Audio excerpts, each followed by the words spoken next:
Hello friends, நீங்கள் பார்க்குறது electronics. நான் உங்கள் நரேஷ் மாதிரி பேசுகிறேன். ஸோ இன்றைக்கி பார்த்தீங்கன்னா ஒரு சூப்பரான வீடியோ. அது என்னென்னா, நம்ம ஒரு ஒயிட் போர்ட் செய்ய போகிறோம். ஸோ இந்த மாதிரி ஒயிட் போர்ட் செய்யறதுக்கு உங்களுக்கு வந்து வீட்டில் ஒரு பழைய பேட் இருந்துச்சுன்னா யூஸ் பண்ணிக்கலாம். அப்படி இல்லையா கேலண்டர் அட்டை இருந்ததுன்னா அதையும் எடுத்து யூஸ் பண்ணிக்கலாம். என்கிட்ட ஒரு பேட் இருந்தது, ஒன்று போன பேட். ஸோ அந்த பேடை நான் யூஸ் பண்ணியிருக்கேன். ஸோ இந்த ஒயிட் போர்டு எதுக்குன்னா, உங்கள் வீட்டில் யாராச்சும் குழந்தைங்க வந்தாங்கன்னா அவங்களுக்கு வந்து வரையறதுக்கோ எழுதுறதுக்கோ இந்த மாதிரி பேடு கொடுக்கலாம். அப்படி இல்லையா இந்த மாதிரி ஒரு பேடை தொங்க விட்டு ஏதாச்சும் எழுதி வைக்கிறதுனால எழுதி வச்சுக்கலாம். ஸோ இந்த மாதிரி ஒரு ஒயிட் போர்டை எப்படி செய்யலான்னு வாங்க பார்த்துடலாம்.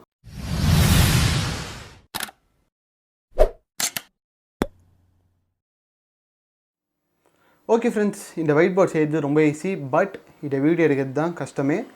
ஸோ அதுக்கு வந்து நீங்கள் கீழே லைக் பட்டன் இருக்கும் பார்த்தீங்களா, அந்த லைக் பட்டன் தட்டி என்னை வந்து என்கரேஜ் பண்ணுங்கள்.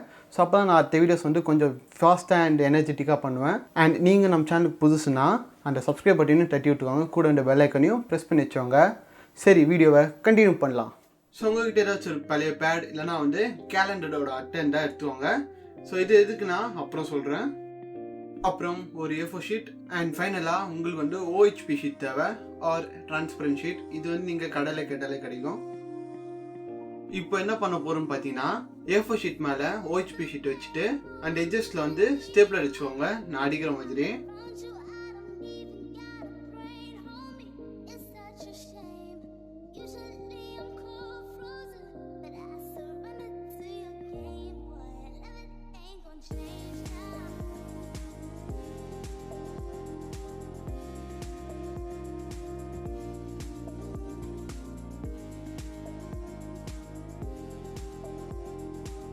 ஸோ அவள் தான் ஒயிட் போர்ட் ரெடி. ஆமாங்க, உண்மையாகவே ஒயிட் போர்ட் ரெடி தான். நீங்கள் பாருங்கள், ஏஜையும் காமிக்கிறேன், ஏஜ்னதை அழிச்சும் காமிக்கிறேன். இதை வந்து நீங்கள் அப்படியே வாலில் பேஸ்ட் பண்ண போகிறீங்கன்னா நீங்கள் அப்படியே செலோ டேப் போட்டு ஒட்டிடுங்க. இல்லை நான் வந்து கையில் வச்சு எத போகிறேன், எனக்கு வந்து பிடிச்சி எதணும் அப்படின்னா இப்போ தான் நம்ம அந்த பேட் யூஸ் பண்ண போகிறோம். ஸோ இப்போ நம்ம அந்த ரெடி பண்ண அந்த ஒயிட் ஷீட்டை வந்து பேடோட மிடில் ப்ளேஸ் பண்ணிக்கோங்க. மிடில் வச்சதுக்கப்புறம் அதை வந்து இப்போ நான் இன்சுலேஷன் டேப் வச்சு ஒட்ட போகிறேன். ஸோ நீங்களும் இதே மாதிரி ஒட்டிக்கோங்க.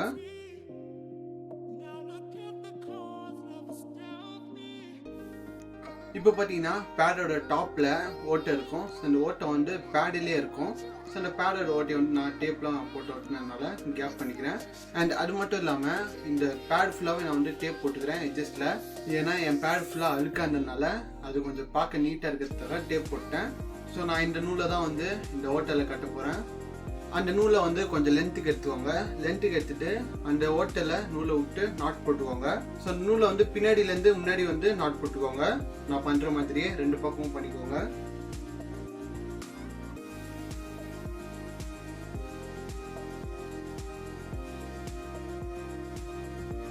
ஃபைனலாக ஒயிட் போர்டு ரெடி ஆயிடுச்சு. ஸோ இந்த ஒயிட் போர்டை வந்து எங்கேயாச்சும் போய் தொங்க விடுங்க.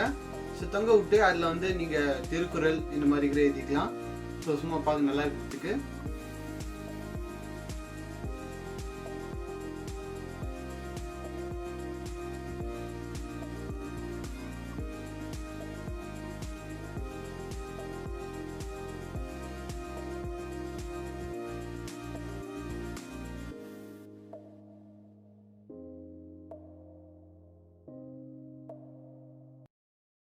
ஸோ ஓகே ஃப்ரெண்ட்ஸ், உங்களுக்கு வந்து இந்த ஒயிட் போர்டு எப்படி செய்யணும்னு தெரிஞ்சிருக்கும்னு நான் நினைக்கிறேன்.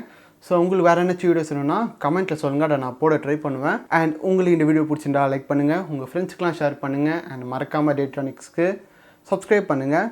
அண்ட் நான் உங்களை அடுத்த அவசரமான வீடியோவில் சந்திக்கிறேன். அது வரைக்கும் டாடா, பாய், see you.